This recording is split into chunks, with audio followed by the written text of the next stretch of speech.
2 wins, 4 losses for Coast versus Cloud9's 4 wins, 1 loss. Let's see what they can do to tarnish each other's records here and build up a little bit for their fans. Yeah, I was trying to check if Nintendo had went for the 21 offense or the 21 defense Wukong jungle. Did you come up? He's went with 21 offense right now. Ooh. He's got the armor penetration and 15 attack damage on his rune page to maximize his early jungle clear. Meteos already trying to harass him a little bit. And Wukong ganks become pretty effective even early on. They're pretty good early on. They definitely take off after 6. Okay. Lee Sin has a huge edge on Wukong before level 6. And we need to watch to see if Meteos can find holes in Nintendo Deck's jungling.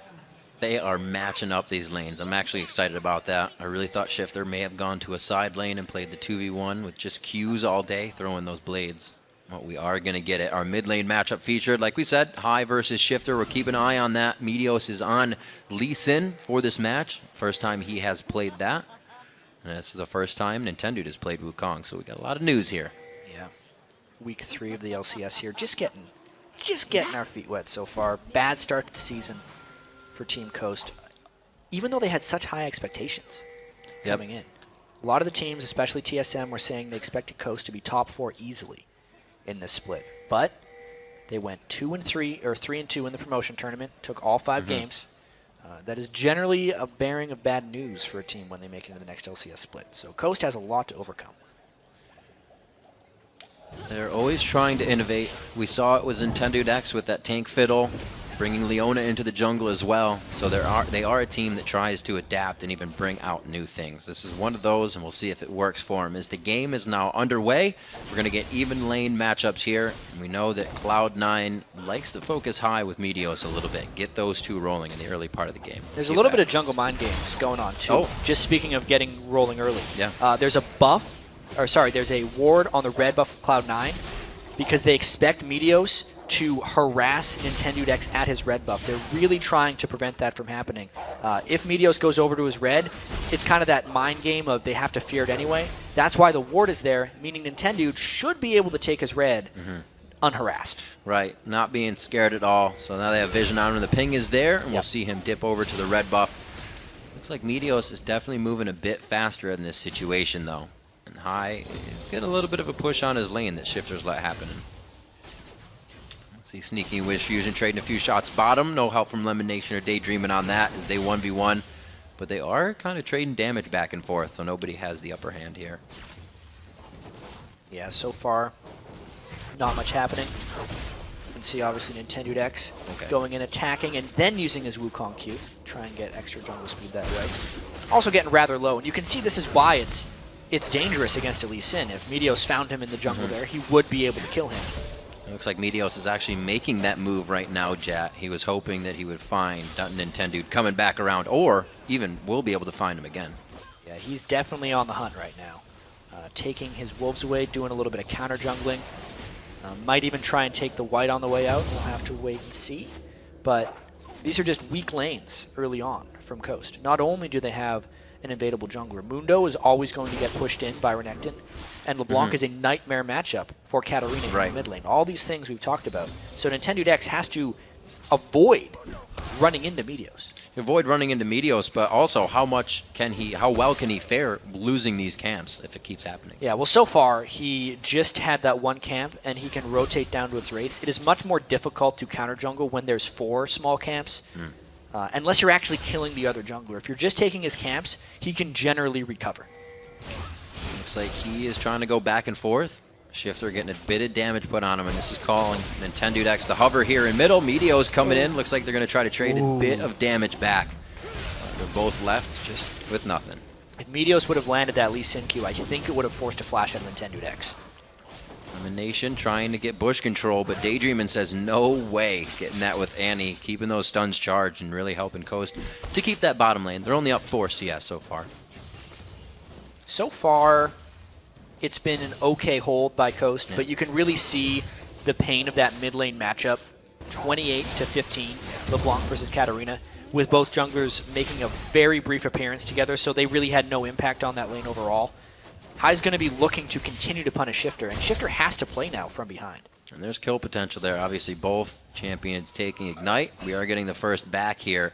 And there was not much grabbed up by Shifter. He looks to grab the ability tone for a little bit. Because he didn't have much gold. Yeah. Can't really grab much when he only got 15 farm at 5 minutes into the game. Oh, Nintendo on the first game for balls. This could work. He got the first slice, and he gets the dice through, going for the call to Meek to get some Got HP back. He's going to get the hit. One last. He gets caught up in the minions. Oh, fancy feet. Nintendo X with the first kill. Yeah, that was just a very well-timed gank for Nintendo. His red buff was there for the start of the gank, and it actually just expired near the end. Balls could not get a slice and dice combo there to really get him to safety. Nintendo very smartly hit him with the Q before he went for his dash on Wukong, making sure that after the flash he could still close the distance. Everything went right for Coast on that gank, and they're the ones that walk away with first blood. It shows very well. They're still down 100 gold right now, according to these lanes. And right now, it's Sneaky and Lemonation trying to deny experience here, but Wiz Fusion daydreaming, getting back just in time to soak it up. Yeah, we talked with Doublelift about why he's still picking Ezreal. And he says, because I want to win the lane. Right. Ezreal, an incredibly strong laner, just like Caitlyn. I think they, as far as farming-wise, are very even with each other in lane. Caitlyn has slightly better turret siege, but Ezreal is much harder to lock down. And I think that lane is playing out pretty much as we would expect it. Outside of the item build so far from Sneaky, actually. He's won with a Bilgewater Cutlass. Yeah. But we got some action going on in the mid lane. The wards down are going to help get some damage down Ooh, onto Nintendo X here. The chain is down. Here comes Meteos, and they followed this one up. He was a good 1,500 range out. Yeah, once they had the silence on him with the root, Nintendo X never had a chance to actually flash away from that one, unless he would have flashed the immediate initiation, and he didn't want to be that quick with his flash finger. Nice collapse there by Cloud9, and that's the fear with LeBlanc Lee Sin chasing anybody down. Yeah, seconding that combo from Hive. Very nicely done to not stack the crowd control in any way. 1-to-1 in kills here as Cloud9 answers back very fast to that first kill. Now Coast pushing back in the bottom lane. Yeah, they're definitely trying to continue the counter juggling here. Taking blue buff is more about the experience denial than it is about getting the buffs, because Lee Sin doesn't necessarily need blue and High only needs one. But they get out of there. Meteos is now level 6 before Nintendo X. Their jungle advantage is there, but I think they wanted a little bit more. The fact that Nintendo X got the first blood means he was not shut down early in the jungle, and Wukong most definitely outscales Lee Sin in the jungle. And you see the buys in these lanes as well. Doran's Blade for Lee Sin coming out, Doran's Blade on balls, which he had, and we talked about the Cutlass earlier, but this all helps Meteos impact those kills when they get to lane. Yeah, Meteos definitely trying to get as much early power as possible. And to get back to that Bilgewater Cutlass, that may be a Blade of the Ruined King rush by Sneaky, which is really curious. We've seen a few Ezreals go Trinity Force and then Blade of the Ruined King, because it will help them with just being incredibly elusive in the game. But to get it right away means he might just be thinking about killing Mundo like as quickly as possible, as soon as teamfights start. It's probably a safe lane item to build, but very rare to see Ezreal rush that. Killing Mundo, maybe a bit of help. Not even that much on objectives. A little bit more slipperiness for sure. That's true. We'll see what they can do here.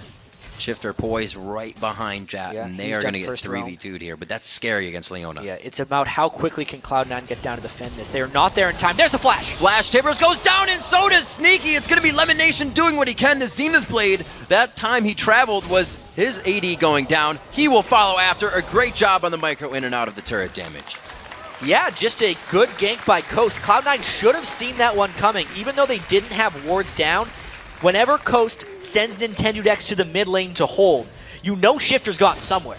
Where would that be? Probably the bottom lane. That's where they have the most gank support, and they're able to pick up a crisp 2 kills. This is not the way it happened for Shifter before, so he does get to take off with that bit of snowball here in the early part of the game. Nintendo X is already onto Spirit of the Elder Lizard, and their impacts right now could be pretty big if they get in time. I don't think so for this dragon. No. So the gank worked. Yeah. Cloud9 should be able to get the dragon straight off of this, just because everyone on coast should have been going back to base. Nintendo X wards over, sees that it's gone. Not too much is lost. The dragon at this point in the game is not immensely valuable because it scales off the average level in the game. I think the kills onto the struggling Shifter in lane, who only has 39 CS, and onto Wiz Fusion's Caitlyn to try and bully out Ezreal and get an advantage in that lane, are more valuable than the shared objective that is the dragon. And a lot of gold coming in here for High at 69 to 45 in that lane. We talked about it, that it's not a good matchup for Katarina versus LeBlanc, and it's showing so far. But they're not killing each other. Both are trying to do work for themselves. Oh, Nintendo. Getting dangerous, but Cloud9 is a little bit too low, and the fear of Shifter was actually very real, so they backed away. Very interesting game so far, really. Shifter going for that quick early pen as you would on Katarina. Sork boots first buy up. Can still have somewhat of an impact in that lane. Looking at more inventory. Zion Spartan, quick health buy, and he's 20 CS down in that lane. Yeah, and just to speak about the bot lane, they're very aggressive. Oh, very, very aggressive. Lemonation with the Zenith Blade right on a Daydream, and he gets taken down, but it could be a trade for kills. The Retribution comes up. If Wiz Fusion can stay in the brush, he gets his headshots back up, and he's definitely going to have an upper hand here. The mana's low on Sneaky, level 7 to 7, and it's not going to be enough on the combination. Now mid lane to High, a great Cyclone onto him. There's the split, but you can see the buff, and they don't decide to go for the dive. So in the bottom lane, I was going to mention how aggressive those two had been with each other, much more harassed than you're used to seeing in most AD carry support lanes. That's because Cloud9 wanted the kill, but because of the positioning of the kill and the BF sword that's on Wiz Fusion, he could retaliate with a lot of damage. They're in trouble in that bottom lane, but in the mid, High, just the superior matchup right now, even with the flash ult from Wukong, which is usually a guaranteed kill, not able to pick up anything. One thing positive for Coast is bottom lane, one thing negative for Coast in the mid. See where they go with this. It's going to have to be Meteor still trying to make an impact. He is looking to do something in the bottom lane, knowing all of this just happened. Looks like Tibbers is still up since Daydreaming got taken out quite fast last time. And I know Meteos is very successful with Lee Sin in non-competitive games. It is just such a different style champion for him. I think he only played it once in the summer split, and it was in a defeat to Counter Logic Gaming. It's very hard as a jungler that takes that much farm and taxes lanes that much to switch over to Lee Sin, who's very much about not farming and just always being there at the last second to save people and just frustrate the enemy. Meteos is doing his best here, got another smite there, but you can see his farm is actually fairly comparable to the other jungler right now, which isn't typically what you see in a Lee Sin jungle. Absolutely not. Oh, Elimination getting hit out here. Remember, Tibbers is still up in this engagement. Solar Flare goes down. The Ignite brings down Elimination to about 200 HP, but Meteos says he wants to have a say in the fight. True Shot Barrage just missing. Yeah, Sneaky was a little bit low and wasn't able to follow that one up. Meteos decided to save his kick because it wasn't going to be an execute. Coast in the bottom lane is doing quite well with Wiz Fusion right here. That's the matchup they need to do well. They picked up Wiz Fusion in the offseason. Mainly for his potential and his ability to grow. He has not done well so far in this split, but this matchup looks like he's doing pretty good. He has shown that he can keep a good head on his shoulders even when down very early, and all the odds are stacked against him. So right now, he should be really just reeling in the position he's in. Well, if he's good when the odds are stacked against him, how good is he when he's got a lead? Bloodthirster completed compared to the Blade of the Ruined King from Sneaky. When they're fighting each other, the Bloodthirster is superior. We'll have to see if Wiz Fusion can take that advantage as well. But now that they have the turret, I wonder how long they're going to stay in that lane and whether they're going to start rotating around to other lanes. Well, Meteos using those Moby boots first by to get around and try and make a few of those things happen. Take this red buff away. He's very cautiously counter jungling, if that makes sense. Doing his best to pull it away into the brush, hoping that Wukong wouldn't come. But all that caution wasn't really needed. Coast had all gone back to base. Of course, Meteos had no way of definitively knowing that. I'm just a little surprised that he's being so careful with his invades. And these are some of the most wards. Maybe he can do this because Elimination has been placing so many. Usually that is a lane that we see have very little ward going on. Yeah, especially with Ezreal. You don't necessarily need to protect him that much.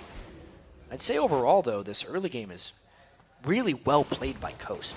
They had such a bad matchup in mid lane, LeBlanc versus Katarina.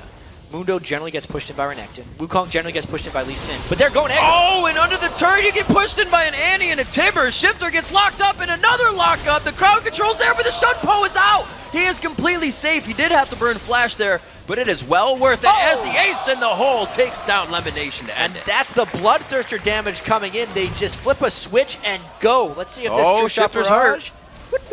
He's all right. Completely fine.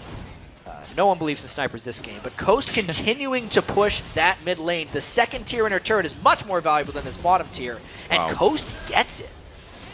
The early ward that you were talking about, Jet, on that red buff, giving Nintendude an easy path around his jungle, confidence as well, and it's been able to escalate this game. He's got 2 kills for himself, and Wiz Fusion's picked up 3. Coast is in a great run right now. Yeah, I mean, we talk about this team fight phase now as well. If Daydreaming can consistently land those flash tibbers, which, by the way, he has rushed distortion boots on Annie, so the flash cooldown is greatly reduced. Is he going to steal that? No, but he did force the smite. So therefore, High doesn't have blue buff. Good harass there by Wiz Fusion. Any time that they can combo Tibbers with the Wukong ult is just glorious time for Shifter, because it means everyone's going to be low and Shifter should come around. So Cloud9 actually has to be very careful to never group up in these team fights. An unfortunate position to have such a big wave bottom, because the smite being down for Meteos right now would be a great engage for them with this fight composition. We were just talking about 16 minutes in. They can dictate some of the game right now, and they need to pressure that advantage. Yeah, this is the big thing here. Wukong ultimate almost up, and Tibbers almost up. If Cloud9 had Meteos in position, they could have just rushed down that dragon as quickly as possible. He was off, finishing his jungle item. He wanted to be more powerful for that fight.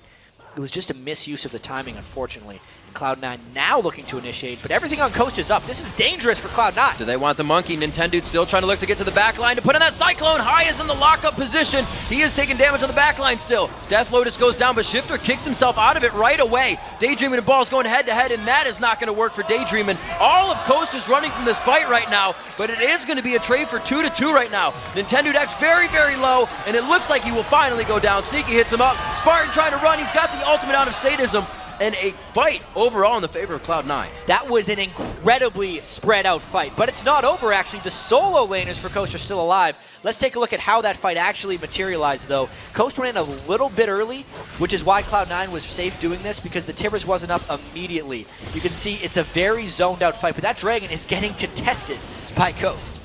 They were able to grab that up. Very good job by Cloud9 in the end of that whole quarrel in front of the Dragon Pit. Yeah, action-packed game to say the least, especially when we compare it to our first game today. It's watching 2 completely different styles right here. Coast is definitely bringing it this game. No fear in their initiations at this point, but they couldn't lock down Cloud9 exactly like they wanted.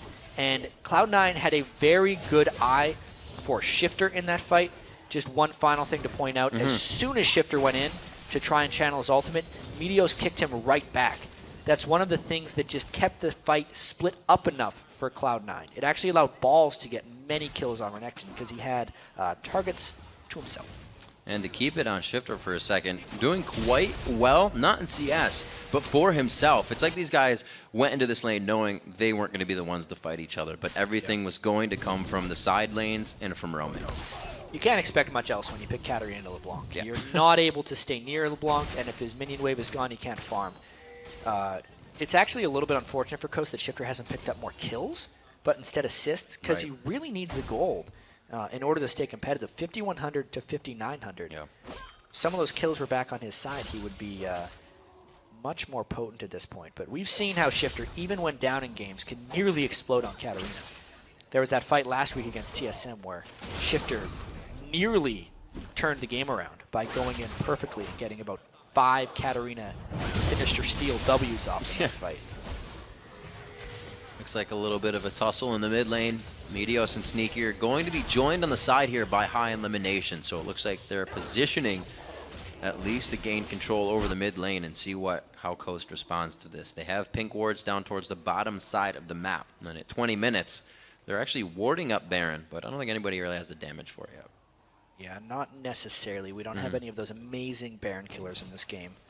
Zion Spartan will be the closest thing to with Mundo being able to tank it up. So that Blade of the Rune King straight into the Last Whisper build for Ezreal.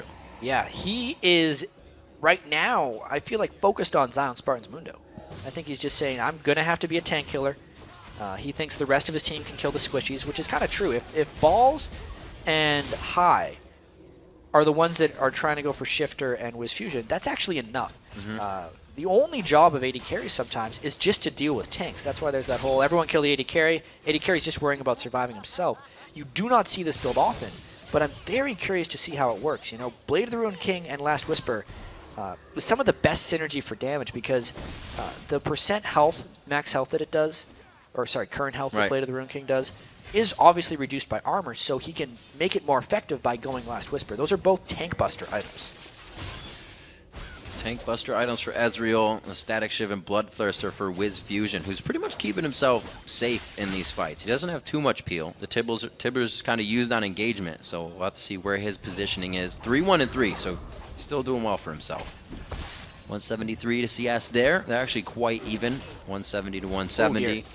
We might see a whole bunch of turret pushing right here. Will Cloud9 decide to push mid in retaliation, or are they going to try and collapse? This just all tells us how aggressive Cloud9 is feeling right now. Balls would have to get in on the right target, and Cloud9 has to be very careful on this flank. Watch out if Daydreamin gets blown up by High. This fight could be over before it starts. Over the wall, the chain hits him as well. The chain won't lock. Oh no! He almost got himself in but out with the Annie. And High is very, very hurt after that engagement.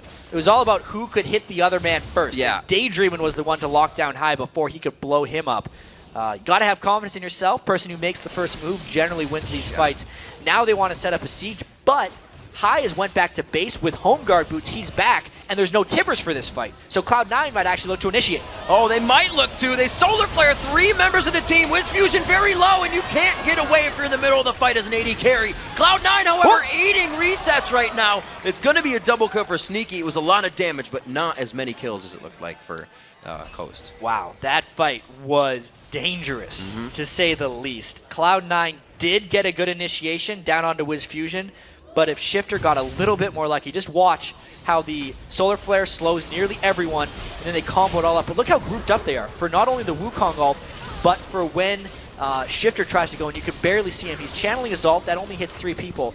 And then if he could have gotten a kill a little bit earlier and didn't draw that turret aggro, he might have been able to keep spinning and finish off more people for Cloud9. But they were able to finish him off in the nick of time. So Cloud9 not having any of this Coast pushing in every lane that they want right now. They try in the top lane with all 5 members. And like you said, Jack, without that Tibbers, Cloud9 is using these windows to get back in the face of Coast. Yeah, game on though. 34,000.1 to 34,000.3. I do feel like the teamfight advantage overall does favor Coast. They have more teamfight synergies than Cloud9. So in order for Cloud9 to win, they have to outplay, and they have to catch Coast in flanking positions. High needs to be able to assassinate the right targets. They need to spread out and make it so Shifter can't deal damage in team fights. Balls needs to be incredibly strong. He's actually getting there with his 2-1 and 3 Renekton. Balls is honestly one of the best top laners in North America. It's just, you don't notice him so much because everything about Cloud9 is Meteos over and over again, but it's always Balls who's there with a solid play. As you say, Meteos, he himself is 1-0-6 as we start to clear out Dragon. Both teams posturing now on both sides. Smites are up, and this is definitely going to be an engage. Yeah. See, all ultimates up on both sides. No heal for Cloud9. That's actually pretty big in stopping Katarina resets. This is going to be a Dragon Steal attempt for either team. Oh, looks like Cloud9 kind of takes it over. The Dragon's not even dead yet. The Smite going over to Meteos, but the fight is already engaged. The Cyclone not really hitting as many people as they want. Falls to the back line, takes out Daydreamin, and Coast is getting wiped out of this fight. Another Q from High takes him down. Shifter's locked up. The Zanyas goes down before he can get over the wall, and it's a ward put over there by Meteos as well. He should be able to jump. They just get over the wall right away and take him out. 4 for 0 and the Dragon Riv right there for Cloud9. They completely outplayed Coast in that team fight. Now they might actually go down for the Baron. It was because it was 2 fights. One with the tanks, one without. Shifter and Nintendo X got caught in between and was never a fight. Just watch how this initiation actually happens. Balls Elimination go all in, and Nintendo doesn't ult many people. No. He was stuck in between, which means when Shifter tried to go in, it was just a swift Meteos kick. So therefore, the Wukong Katarina synergy never worked out because Cloud9 split up properly. Then they cleaned him up over the wall with some fancy moves. Great job on that. We see Baron being taken down. Zion trying to do what he can there, but a real definitive lead being picked up now by Cloud9. Just a few seconds ago, that gold was dead even. Yeah, all about that fantastic Dragon fight from Cloud9. You really have to credit Balls and Lemonation for just going all in. Sometimes they just know, as a team, how to team fight. Cloud9, ever since they've shown up on the scene. They were in a lot of close games, and then the mid-game Dragon fights would come around, and they would just kind of win them because they have this type of coordination. I heard from some of them, sometimes they play scrims and intentionally don't talk to each other because they want to try and predict how the other person is thinking. You can't necessarily always speak to each other in team fights. When you listen to the comms, sometimes they're like calling targets or something. But if you know what the other person is thinking, your synergy just improves so much. And that's one of the hallmarks of Cloud9, is just how well they seem to always know what the other person is doing in team fights. You have to think outside the box to be unique, and Cloud9 really brought that last season with a score we've never seen before. Possibly can do it better this season. Right now, Coast is trying to really stop that, though. They've done a great job so far. Faltering at the last Dragon fight is really what Coast is dealing with right now. It's led to this mid turret being pushed, and Cloud9 won't give up. Yeah, now that they have the Baron buff, it makes an initiation immensely dangerous for Coast. It also means High gets to kind of take shots at the rest of Coast, going in and out with his distortions. Even if he doesn't necessarily get an execute, it's too dangerous for Coast to initiate. So these pushes are just going to continue. You see High not, or rather, I should say Cloud9 not wanting to dive this turret. They still have that Tibbers they're worried about, so it is a slow push for them right now. Yep. They may be in the lead, but Baron doesn't give them everything. Well, surprisingly, they've only taken 2 turrets. Yeah. Most of this game has actually been Cloud9. I'd have to say Coast has played extremely well up until that Dragon fight, getting out of a what should have been difficult early game and really forcing some impressively strong fights. Cloud9 has just been one step ahead. Seeing the pressure, seeing the pushes, like we said, kind of playing inside the window of when Tibbers is down. That was the last fight in the top lane. And here with Tibbers up, they're not as happy to go in on a turret. This one will be saved, but it's just potential gold sitting there for Cloud9 to come up. Yeah, the flash just off of cooldown now for Daydreamin'. Still, though, being that far out against a Baron team is nearly suicidal. I think Coast is going to sit back and try and defend a little bit more. There's only about a minute and a half left on the Cloud9 Baron buff. Coast should look for a fight probably once the Baron buff is gone on Cloud9. They would still have a chance in these team fights, you know, despite being down about 7,000 gold. If they can pull off a combo on these squishy people of Cloud9, they can still come out on top in a team fight. Cloud9's just done too good of a job in team fights of splitting up their members. And that was one of the big advantage of either team getting ahead here, Jat, with our mid lane matchup, a Katarina or LeBlanc. When you get ahead with either of those, they're going to take off. Yeah, DFG, Void Staff completed for High. 63 CS ahead of Shifter. Yeah. I really do have to credit Shifter, though, for having a successful Katarina game, because in your book of picks, Katarina says, no, do not pick me against LeBlanc. That is just a disastrous matchup, but Shifter's made it work fairly well. Let's see if they can catch Meteos. Meteos thought he had I was going to say he thought he had the wave to be safe with the safeguard, and he got there in time. 28 minutes into this matchup, Baron slowly ticking away on Cloud9. It looks like they have about a minute left with it. And we'll see what they can provide. And sneaky in the mid lane. It doesn't look like they're really wanting to do too much. Every time they get to a turret, they stop. Yeah, they're obviously respecting the combo of Coast. They did slowly siege down a few turrets. Cloud9 not biting off more than they can chew, obviously. They got a lot of gold out of that Baron. Remember, the game was pretty much even before that Dragon. And just in the Dragon, the fight after, the Baron, and then the slight objective and turret pushing Cloud9 afterwards, they've stretched it to an 8,500 gold lead. And it's not something they are giving up right now. 12 to 10 in kills as well, which means Coast has been taking out a few members per fight, but it's Cloud9 coming out of those fights with the minion waves in the right spot, the turrets ready to be taken down, and again, the timing ready for Dragon. This is how they got their advantage in the first place. At this point, though, I don't think Coast can realistically contest. They've been trapped in their base for so long that the wards that would be in the river or around the Dragon are just gone. So it is therefore too dangerous for them to face check and go up for this Dragon. Nintendo decks a black cleaver on top of that Lizard Elder now. As we see the Dragon being taken away. So Coast is getting some of the items required to make an impact in these fights. Shifter, we saw, has his Zanyas. Really was too much focus just from Cloud9 coming into the fight, though. They don't have enough time. Yeah, I worry about Nintendo X's ability to channel his Wukong ult in these team fights because Cloud9, it feels like they have assignments for what they are responsible for in a team fights. Maybe they're just understood.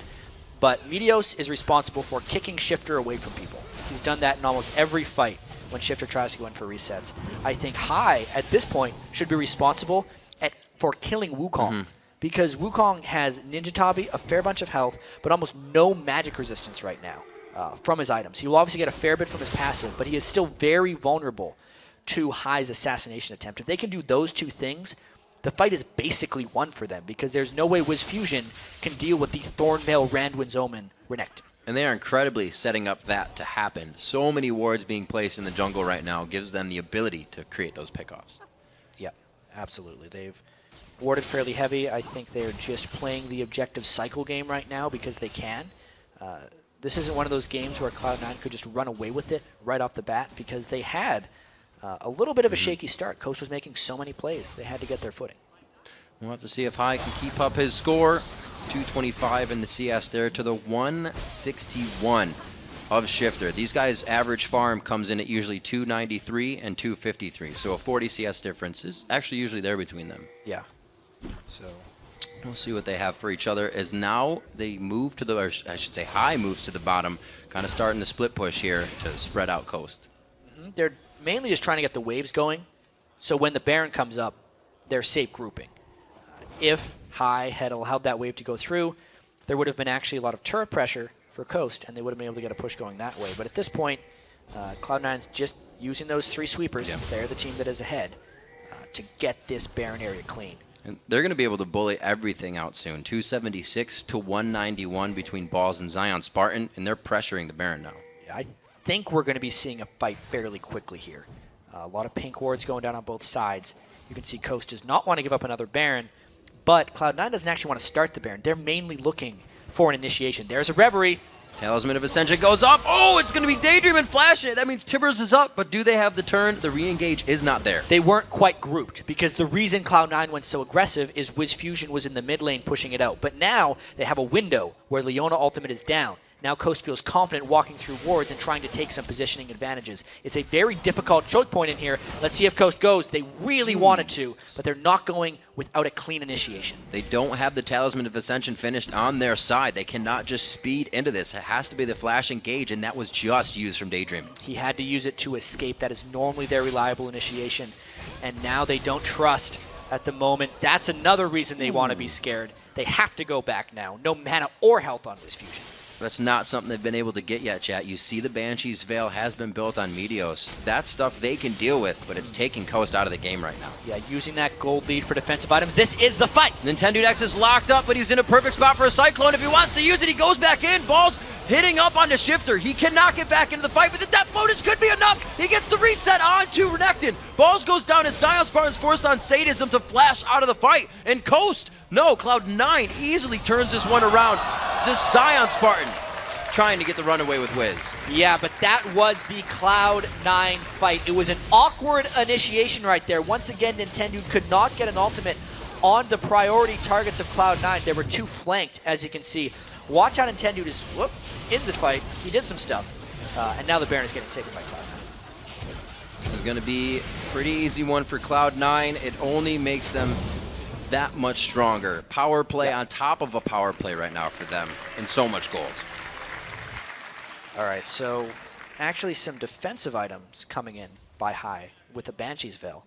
They are making sure that Daydreamin can't catch the targets that he wants, because Cloud9 knows that once they split the fights up, they have been victorious again and again. Actually, at this point, Sneaky has a huge amount of damage on Ezreal. He's taken his kind of early game tank buster build to now just kind of a kill anyone build. The only difference between this and like a normal super late 4-item build is instead of a Bloodthirster, he has a Blade of the Ruined King, which is arguably better because people have more health, therefore the percentage current health is doing more late in the game. It also has less multipliers, though, since Infinity Edge will multiply your crits off of your base attack damage. I'm sure there's some math to run. I'm hedging on the fact that this is actually better. we'll have to trust in Lemonation and Sneaky's theory. Well, it's interesting, Meteo's being a little trolly, that they're able to play the lane with somewhat less damage, but still do all right and come out of it in the end with more. So they had to rearrange the way they played this game, and they did it well. Sneaky kind of lost the laning phase, but he kept himself very strong. Lemonation always taking one for the team, the 5 deathly unit. High's trying to put as much harass down as possible. Just took Daydreaming out of the action. Yeah. This is probably going to be an inhibitor turret eventually. The next minion wave is quite a bit away right now, so they got some time to stall here, and it's going to be High continuously jumping over the wall, and Meteos landing those Qs. So tricky for Coast to try and find a team fight right now. So many Banshees Veils up on Cloud9. So much threat coming down from High. Yeah. And Sneaky is just so damn elusive at this point on Ezreal. Can't really seem to lock him down. We have Daydreaming's flash just coming back up. Balls is going to stay in the mid lane as the rest of the team says we're rotating top. Dragon is up, so after whatever engagement happens, somebody can have that. But right now, these Banshee's Veils are really working against Daydream, and it's going to be so hard for him to hit anyone that matters. Yeah, I feel also like Cloud9 is daring Coast to initiate rather than initiating themselves. While Balls could go in for a fight, there's actually no need. This is a slightly more passive Cloud9 than we've seen in the past, but I think overall, making more calculated decisions right now. Any initiation would actually be a medium to high risk just because Daydreamin' could theoretically get a stun on Sneaky. Sneaky has no cleanse. Also, Lemonation has no Mikhail's Crucible. Yeah. So he could actually get locked down and potentially burst it out. If that happens, the rest of Coast could take down the rest of the team. So it's like this really off chance that Coast could win a team fight. But Cloud9 knows that, therefore they're playing. Kind of an on-their-terms situation. A nice wave brewing in the bottom lane for Cloud9. They just kind of swapping around, watching the waves move. They take Dragon, and now they're going to try the 5 on bot. A little engage there from Nintendo. Just trying to get some damage down. Still, Coast has been very gold-starved for a while. They were at about 36,000 gold when it was even. Since then, Cloud9's got 30,000. Coast has got about 13,000. So Cloud9's been doubling their gold gain for quite a while here.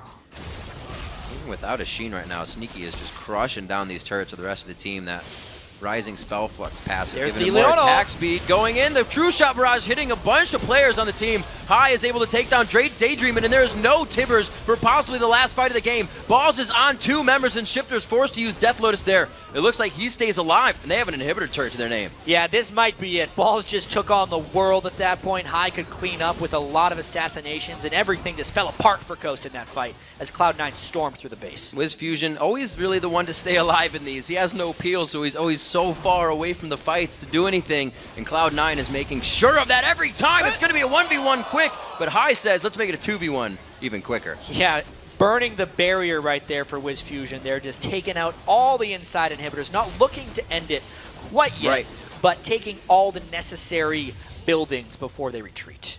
They're going to have quite a bit of gold after that. Let's just watch the introduction to this engagement. So it was just an obliteration of Daydreamin' at the start. But then you could see High also took out Nintendude, so therefore Shifter could never get through the fight. Balls did a fantastic job taking out almost everyone. Meteos was not a friend there. He did give him a bit of a shield, but didn't block the ace in the hole. Still didn't matter. Balls had too much tankiness in armor. Like you said, elimination for the team went down in that fight. Does pick up the Mikhail's Crucible. And he has a locket of the Iron Solari, so that just goes to show how much money these guys have now.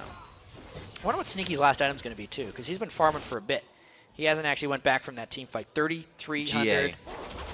Nah, he's going to go. I think he's going to go for a Scimitar, if I had to guess. Nice. He just needs a huge amount of gold in order to get one of those. Mercurial Scimitar. Or he'll just go for a GA or Banshee's Veil. Damn. Banshee's Veil. Went for There's a Banshee's third Veil. guess. You still had it. 1, 2, 3. It's just more boring. He hasn't needed it. No one's been able to touch him. Should have got a I understand Bloodthirster. the safety, you know. Banshee's Veil is an incredible item right now. People undervalue the spell block again and again. Honestly, I think it was an incredible item even when Spirit Visage was giving 20% cooldown reduction.